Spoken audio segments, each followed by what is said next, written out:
திரு John பால், குறிப்பிட்ட முதலமைச்சர்களுடைய அந்த பேச்சு எந்த தலைவருடைய பெயரும் குறிப்பிடலை, ஆனால் விமர்சனங்கள் எல்லாமே வந்து இன்றைய தினம் நாம் தமிழர் கட்சி சார்ந்த தொண்டர்கள் உங்களுடைய தம்பிகள் தான் வந்து திமுக இணைஞ்சிருக்காங்க. முதலமைச்சருடைய பேச்சு எப்படி பார்க்குறீங்க?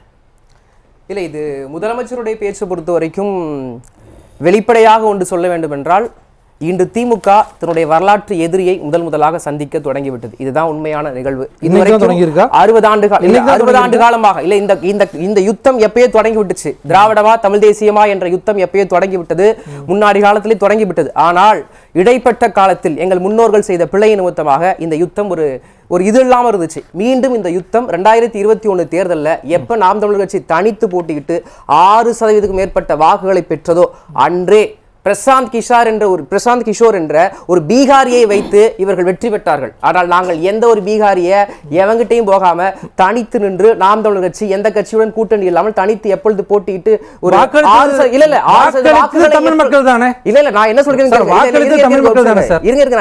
நான் என்ன சொல்றேன் கேட்டுக்கோங்க. 6% வாக்குகளை எப்பொழுது பெற்றதோ அன்றே திமுக நாம் தமிழர் கட்சி கண்டு அஞ்ச தொடங்கிவிட்டது. அன்றிலிருந்து தொடங்கினதா இந்த அச்சம் என்பது.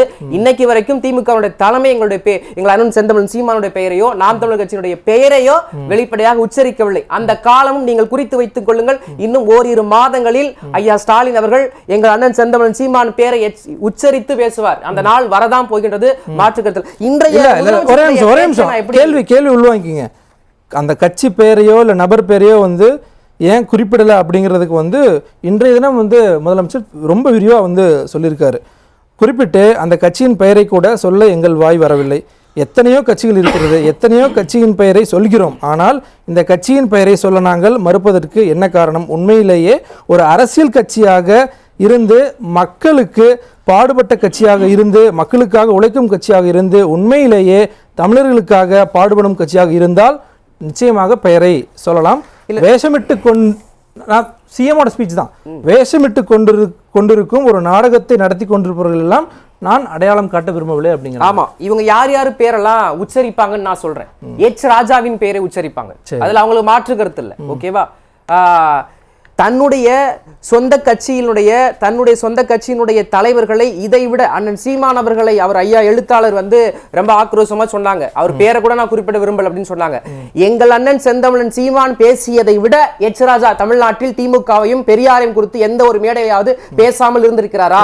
இதுவரைக்கும் பெரியாரை குறித்து செந்தமிழன் சீமானை விட நாம் தமிழர் கட்சியை விட பாஜக பேசாததை, RSS பேசாததை நாம் தமிழர் கட்சி பேசிவிட்டதா? இதை விட இழிவாக ஒரு கைது சொல்லுங்க, எச் ராஜாவை ஒரு கைது செய்தார்கள் என்று சொல்லுங்க. இதே வழக்குகள்லாம் நீதிமன்றத்தில் இருக்குல்ல? எங்க நீதிமன்றத்தில் வழக்கு இருக்கு. ஆனா வந்து ஒரு சாதாரண விஷயத்துக்கு ஒரு ட்விட்டர்ல ஏதோ ஒரு தகவலை போட்டாங்க, ட்விட்டர்ல தவறான ஒரு தகவலை போட்டாங்க, முதலமைச்சர் விமர்சிட்டாங்க, அரசு விமர்சிட்டாங்க, உடனே இரவோடு இரவா கைது செய்யற நிகழ்வுலாம் வந்து நடவடிக்கை தேவை. அதான் சொல்றேன், நடவடிக்கை எடுப்பது தவறாக சொல்லவில்லை. அப்ப அந்த நடவடிக்கை எங்க எச் ராஜா மீது போச்சு. அப்ப இவர்கள் யார் மீது நடவடிக்கை எடுக்கிறார்கள் தான் பார்க்கணும். நீங்க சாமானியர்கள் மீது நடவடிக்கை எடுப்பதற்கு இந்த அரசு அஞ்சவில்லை. ஆனால் பார்ப்பான்கள் மீது எடுப்பவர்களுக்கு இந்த அரசு அஞ்சுகின்றது. ஏன்னா இன்னைக்கும் RSS அடிமை இந்த திமுக அரசாங்கம் இருக்கின்றது. இதுக்கு பல உதாரணங்களை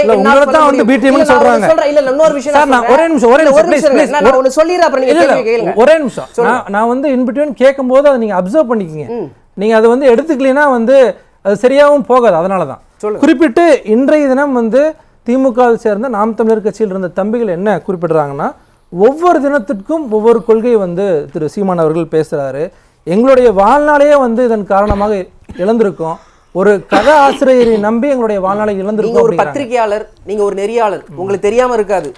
அரசியல் கட்சிகள் என்றால் ஒரு கட்சியில இருந்து இன்னொரு கட்சிக்கு போறதும் அந்த கட்சியில இருந்து இன்னொரு கட்சிக்கு போறதும் வழக்கம். ஒரு கட்சியில இருந்து போகும்பொழுது அந்த தொடக்கத்தில் இருந்தவர்கள் யார் தொடக்கத்துல இருந்து திமுக இருந்தவங்க யாரு போனது? 2021 சட்டமன்ற தேர்தல் நடைபெறுவதற்கு சரியா 10 நாளைக்கு முன்னாடி அன்றைய சட்டமன்ற திமுக சட்டமன்ற உறுப்பினராக 2 பேர் வெளியேறி பாஜக சேர்ந்தாங்க.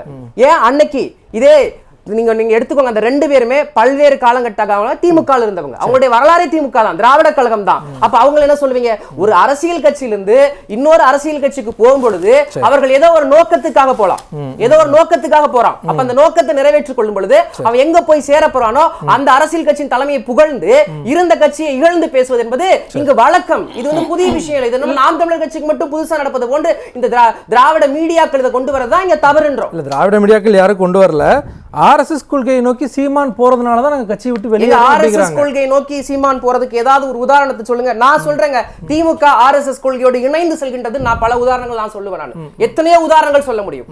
ஐயா சொன்னாங்க, நாம் தமிழர் கட்சி தொடங்கப்பட்ட காலத்திலிருந்து பெரியாரை முன்னிறுத்தி வச்சுச்சு. இன்றும் சொல்கிறோம் நாங்கள். இன்னைக்கு பிரஸ் மீட்ல கூட எங்க அண்ணன் தெளிவா சொல்லியிருக்காரு. அதுதான் சொல்றேனே, கட்டிங் ஒட்டிங் இல்லாம வீடியோக்களை முழுமையாக பார்த்தால் செந்தமிழன் சீமானுடைய பேச்சு தெளிவாக வரும். இன்றும் சொல்லியிருக்கிறார், நான் பெரியாரை எதிர்ப்பதற்காக அரசியல் கட்சி தொடங்கவில்லை, நான் திராவிடத்தை எதிர்ப்பதற்காக அரசியல் கட்சி தொடங்கியவன். என்னுடைய நோக்கம் தமிழ் தேசியம் வளர வேண்டும், தலைவர் பிரபாகரனுடைய நோக்கம் வெல்ல வேண்டும். இதுதான் எங்களுடைய நோக்கம். சாமானிய மக்களுக்கும் அரசியல் கிடைக்க வேண்டும். பெரியாரை எதிர்க்கணும்ன்றது அரசியல் இல்ல, பெரியார் மட்டுமே தான் இந்த மண்ணில் ஆக சிறந்த தலைவர் அப்படின்னு சொல்லி ஒரு பிம்பம் இருக்குல்ல, அந்த பிம்பத்தை உடைக்கிறதா எங்களுடைய நோக்கம். 15 ஆண்டு காலம் வந்து நீங்க ஒவ்வொரு மேடையிலையும் பேசுனீங்க, எல்லாம் பண்ணீங்க. இப்பதான் வந்து அந்த பிம்பத்தை உடைக்க வேண்டிய நிர்பந்தம் வந்திருக்கு உங்களுக்கு. 2012ஆம் ஆண்டு நடைபெற்ற ஒரு விவாத நிகழ்ச்சியில கூட எங்க கட்சியின் தலைமை ஒருங்கிணைப்பாளர் எங்களின் செந்தமிழன் சீமான் ஒரு தனியார் தொலைக்காட்சி விவாதத்தில் இதே மாதிரி ஒரு பிரச்சனை வந்துச்சு அந்த காலகட்டத்தில். அப்ப அண்ணன் சீமான் அவர்கள் தெளிவாக சொன்னார், அன்றே சொல்லிவிட்டார், என்னுடைய வழிகாட்டி பெரியார், நான் எடுத்து நடந்த பாதை பெரியார் பாதை, நான் இப்போது என் தம்பிகளையும் தமிழ் தேசிய தத்துவத்தையும் எடுத்து நடக்கிற பாதையில பெரியார் பாதையில் நடக்க விரும்பலன்னு தெளிவா அன்னைக்கே சொல்லிட்டார். இன்னைக்கு வரல. இதுக்கு என்னவோ இன்னைக்கு இது வந்து ஒரு பெரிய விமர்சனமா வருவதற்கு காரணம் அவர் ஒரு மிகப்பெரிய ஒரு எதிர்க்கட்சி தலைவர். இன்னைக்கு தமிழ்நாட்டில் எங்க எதிர்க்கட்சி இருக்குன்னு நீங்க பாத்தீங்களா? அதிமுக ஒரு கட்சி இல்ல, அது செயலிழந்து போச்சு. அப்ப எல்லா பிரச்சனைகளுக்கும், எல்லா தமிழர் நலன் சார்ந்த மக்கள் பிரச்சனைகள் எல்லாவற்றுக்கும் முதன்மை களத்தில் நின்று போராடுறது இன்னைக்கு நாம் தமிழர் கட்சி. திமுகவுக்கு நாம் தமிழர் கட்சியுடைய போராட்டங்களை கண்டு அச்சம் இல்ல, குறிப்பிட்டு பெரியார் வெர்சஸ் பிரபாகரன் வைக்கிறதே வந்து விமர்சனமா பாக்குறாங்க. இல்ல, பெரியார் வைக்கிறாங்க. இல்ல, பெரியார் வெர்சஸ் பிரபாகரன் அப்படின்றது எதற்காக அந்த வார்த்தையை அவர் சொன்னார்ன்றது நீங்க பார்க்கணும். அந்த வார்த்தையை மட்டும் பிடிச்சிட்டு பேசுறது ரொம்ப தவறான விஷயமா போயிடும். முன்னாடி என்ன கேள்வி கேட்கப்பட்டது, அதற்கு என்ன பதில் சொன்னாரு அப்படின்றதா இருக்கீங்க வந்து. குறிப்பிட்ட தலைமை வந்து ஒரு விஷயம் பேசுது அப்படின்னா தொண்டர்கள் ஏத்துப்பாங்க, ஏற்றுக்கொள்ளாமலும் போவாங்க. ஆனா உங்க கட்சியில் இருக்கிறவர்களே வந்து பெரியார் தொடர்பான விமர்சனம் வந்ததுக்கு அப்புறம் தான் அதிகமா வெளியேறிடுறாங்க அப்படிங்கிற அந்த பார்வை. இல்ல, நான் இன்னைக்கு சொல்றேன், எங்க கட்சியில இருந்து ஒரு அடிமை ஒரு 3 வருஷத்துக்கு முன்னாடி வெளியே போச்சு, பணம் சம்பாதிக்கும் நோக்கத்துல வெளியே போச்சு. சார் வந்து நான் யாருனே சொல்லலையே. அவர் பேசினார், அவர் ஆமகரி சாப்பிட்ட ஒரு என்ன வார்த்தை பேசினாரு, நான் என்டர் பண்றேன். இங்க பாருங்க, நான் அந்த வார்த்தையை விளக்கிக் கொள்கிறேன். அந்த வார்த்தையை விளக்கிக் கொள்கிறேன். ஏன்னா எங்களுக்கு நாகரிகம் இருக்கு. எங்கள் செந்தமிழன் சீமா நாகரிகம், அந்த வார்த்தையை விளக்கி எங்கள் கட்சியில் இருந்து ஒரு பிசுறு ஓரம் கட்டப்பட்டுச்சு. ஒரு 3 வருஷத்துக்கு 4 வருஷத்துக்கு பிசுறுன்றது நாகரிகம். ஒவ்வொரு வார்த்தைக்கு நம்ம இன்டர் பண்ணலாம். நான் பேசுறேன் என் டைம்லயும் அதே மாதிரி எனக்கு ஒரு பிசுறு ஓரம் கட்டப்பட்டுச்சு. இங்க பாருங்க, நீ நான் திருப்பியும் சொல்கிறேன், எல்லா வார்த்தையும் வந்து கரெக்டா பயன்படுத்துங்க. சரிங்க, இல்லனா வந்து ஒவ்வொரு அதே மாதிரி அவர் பேசும் பொழுதும் அவர்கள் ஏதாவது வார்த்தையை பயன்படுத்தினார்கள், நான் சொல்லிட்டேன். ரைட், ஓகே, ரைட், நான் பேசுறேன். எங்கள் கட்சியிலிருந்து ஒரு நபர், குறிப்பிட்ட நபர் வந்து ஒரு 4 இடத்துக்கு முன்பாக ஓரம் கட்டப்பட்டார். அவர் வெளியேறினார், அவர் மேல் குற்றச்சாட்டு வைத்தும் வெளியேறி விட்டார். வெளியேறப்பட்ட நபர் வந்து அவர் போன இடத்துல அங்க இருக்கிற தலைமைக்கு என்ன கேட்கணும், பேரும் புகழ சேர்த்து கொடுக்கணும். அவருக்கு இப்ப வர எலெக்ஷன்ல சீட்டு தேவை. அதனால என்ன பண்றாருன்னா, இன்னைக்கு நாம் தமிழர் கட்சியின் சார்பாக திமுகவில் இணைக்கப்பட்ட உறுப்பினர்கள் அப்படின்னு சொல்லிட்டு ஒரு பட்டியல் வெளிவருது எல்லா தொலைக்காட்சியிலும். அந்த பட்டியல்ல இருக்கிற நிர்வாகிகள்லாம் யாருன்னு பாத்தீங்கன்னா 2023ல கட்சியிலிருந்து வெளியே போனவங்க. இப்ப எங்க கட்சி ஒரு மறு கட்டமைப்பு செய்யப்பட்டு வருகிறது. 2016ல போட்டிட்டவங்க யாரும் இல்லையா? 2021 தேர்தலில் போட்டிட்டவங்க 2016ல போட்டியிட்டவர் ஒருவர் இருக்கிறார். 2019ல போட்டியிட்டவர் மயிலாடுதுறையினுடைய பொறுப்பாளர். நான் வந்து 2016ல போட்டியிட்டவர். அவர் 2016 அவரே கொடுத்திருக்கார் பேட்டி. போட்டியிட்டவர் 2024 தேர்தல்ல வந்து மயிலாடுதுறையினுடைய நாடாளுமன்றத்துடைய பொறுப்பாளர். ப்ளீஸ் ப்ளீஸ், இல்ல இல்ல இல்ல, உங்களுக்கு ஜெகதீஷன் இன்னைக்கு வரை ஜெகதீஷன் திமுகவுடைய இல்ல ஜெகதீஷன் இன்னைக்கு வரை ப்ளீஸ் ப்ளீஸ், நான் ரொம்ப தெளிவா நீங்க இன்னைக்கு இணைந்தவர்களை கேட்டீங்களா இல்லையா? இன்னைக்கு இணைந்தவர்கள் கேட்டீங்களா? அதுக்கு நான் பதில் சொல்லிட்டு இருக்கேன். இன்னைக்கு இணைந்தவர்கள்ல எல்லாமே முன்னாள் பொறுப்பாளர்கள் தான். யாரும் யாரும் இந்நாள் பொறுப்பாளர் கிடையாது. ஒரு கட்சினா அந்த கட்சியில இருந்து பல பொறுப்பாளர்கள் வெளியேறதான் செய்வாங்க. கம்யூனிஸ்ட் கட்சியில இருந்து எந்த பொறுப்பாளரும் வெளியேறினது மாவட்ட செயலாளர்கள் வெளியே இருக்காங்க. கம்யூனிஸ்ட் கட்சியில வெளியேறல.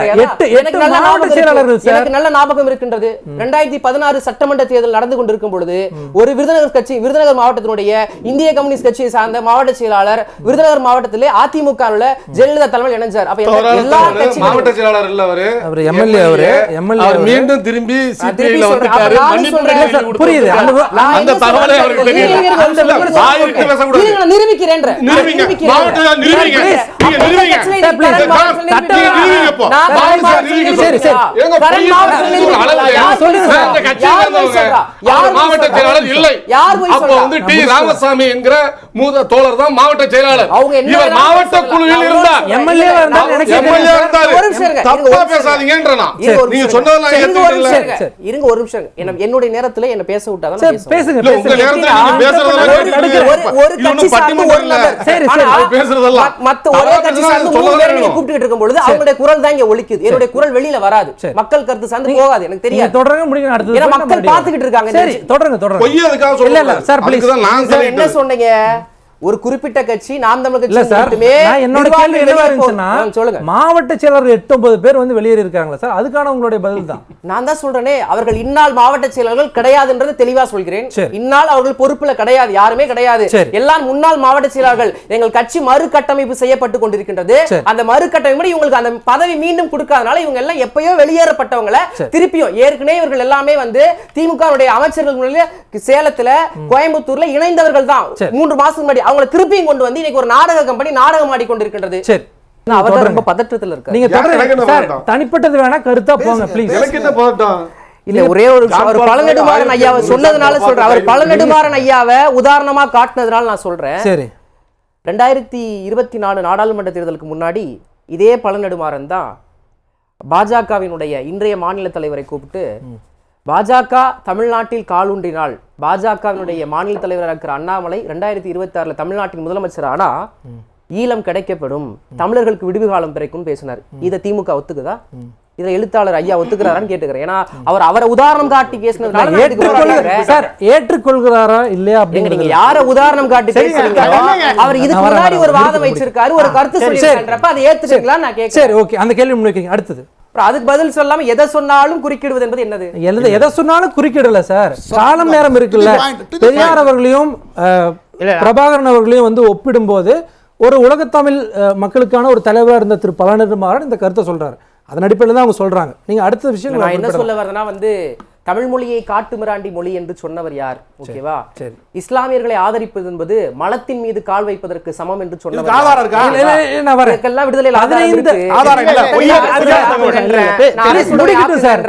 அரசுடைமை ஆக்குங்க, நாங்க வெளியிடுறோம், நீங்க வழக்கு தொடுத்துக்கோங்க, நாங்க நீதிமன்றத்துல சமர்ப்பிக்கிறோம் சொல்லியாச்சு. அதுக்கு மேல அங்க நாங்க பேசிக் கொள்கிறோம். அப்ப இந்த மாதிரி ஒவ்வொரு இடத்திலும் பெரியாரை பொறுத்த வரைக்கும் அவர் எல்லா இடத்திலும் தமிழர்களுக்கு பல்வேறு இடத்தில் தமிழர்களுக்கான எதிர்நிலைப்பாடை தான் வைத்திருக்கின்றார். 15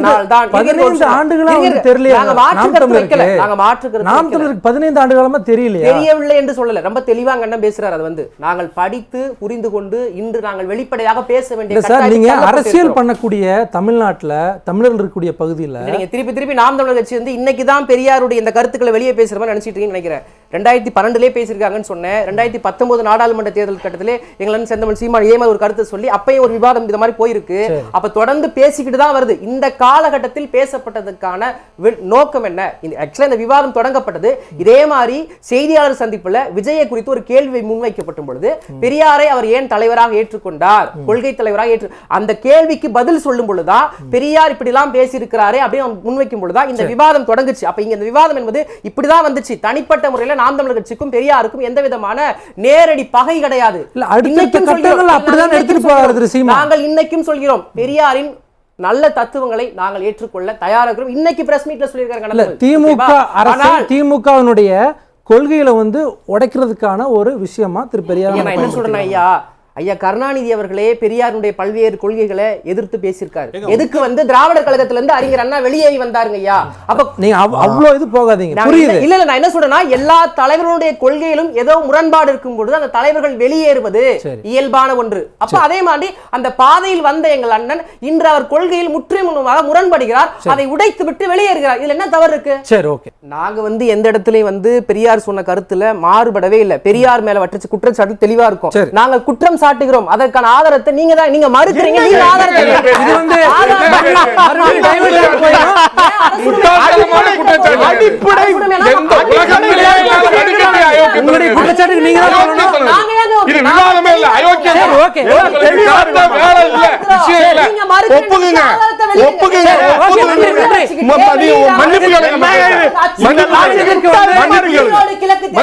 வாக்காளர்களுக்கு பணம் கொடுக்காம நீங்க போட்டிடுங்க.